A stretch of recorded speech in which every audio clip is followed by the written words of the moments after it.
اس level میں ہم یہ سیکھیں گے کہ قرآن مجید میں جو حروف موجود ہیں ان کو کب، کیسے اور کیوں کھینچا جاتا ہے۔ سب سے پہلے ہم اسے جاننے کے لیے یہ جان لیں کہ ہم نے پچھلے جو سبق تھے ان میں ہم نے 3 حرکتیں پڑھی ہیں۔ حرکت مطلب زبر، زیر اور پیش، جس کی وجہ سے حرف ہمارا ا، ای، او، با، بی، بو یعنی آواز میں فرق آتا ہے۔ اوپر کو، نیچے کو، آگے کو آواز ہماری جاتی ہے زبر، زیر اور پیش کی وجہ سے۔ اب ہمیں وہاں پر یہ بتایا گیا تھا کہ آواز کو بالکل بھی نہیں کھینچنا ہے۔ میں آپ کے سامنے اگر رکھوں تو یہ سبق جب آپ کو پڑھایا گیا تھا تو یہ بتایا گیا تھا کہ حرکت کو بالکل بھی نہیں کھینچنا ہے، حروف کو بھی نہیں کھینچنا ہے۔ جیسے پڑھایا گیا درس، کھینچا نہیں گیا۔ جب زیر میں پڑھایا گیا ای بی لی، ای بی لی، تو کھینچا نہیں گیا۔ پیش میں پڑھایا گیا رسولو، تو کھینچا نہیں گیا رسولو۔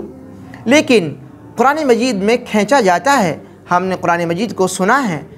اب ہم جان لیتے ہیں کہ کب، کیسے اور کیوں کھینچا جاتا ہے۔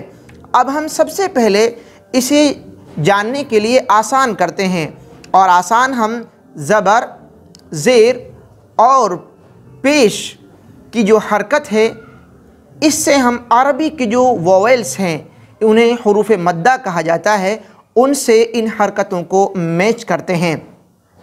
زبر کے سامنے الف کو رکھتے ہیں، زیر کے سامنے یا کو رکھتے ہیں، پیش کے سامنے واو کو رکھتے ہیں۔ الف تو پہلے سے ساکن ہوتا ہے، یا اور واو کو ہمیں ساکن بنانا ہے، یعنی ساکن وہ ہونا چاہیے، اور پھر اس سے پہلے ہم ان حرکتوں کو سیٹ کریں گے۔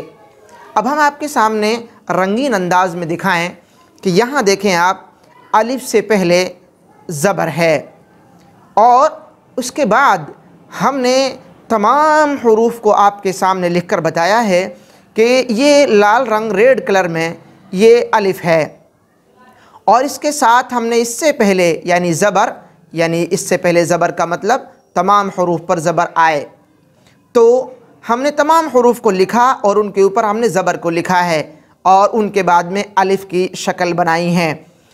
اس کو کھینچا جائے گا، ابھی ہم آپ کے لیے پڑھائیں گے۔ اس کے بعد جو دوسرا پوائنٹ ہے وہ ہے زیر کا۔ تو زیر دیکھیں ہم یا ہے، لیکن یہ ساکن ہونی چاہیے۔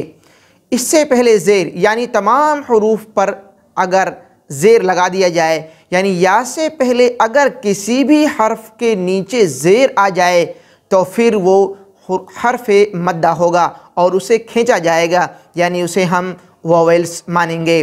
تو ہم نے یہاں پر تمام یا کے ساتھ، یا سے پہلے زیر کے ساتھ میں تمام حروف کو لکھ دیا ہے۔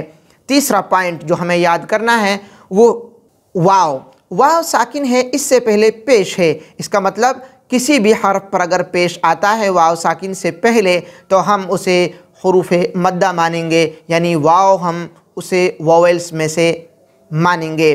تو ہم نے تمام حروف کو یہاں آپ کے سامنے لکھا ہے اور واو کو گرین کلر میں کر دیا ہے تاکہ پہچاننے میں آسانی ہو۔ آئیے اب ہم اسے دیکھتے ہیں کہ پڑھا کیسے جاتا ہے۔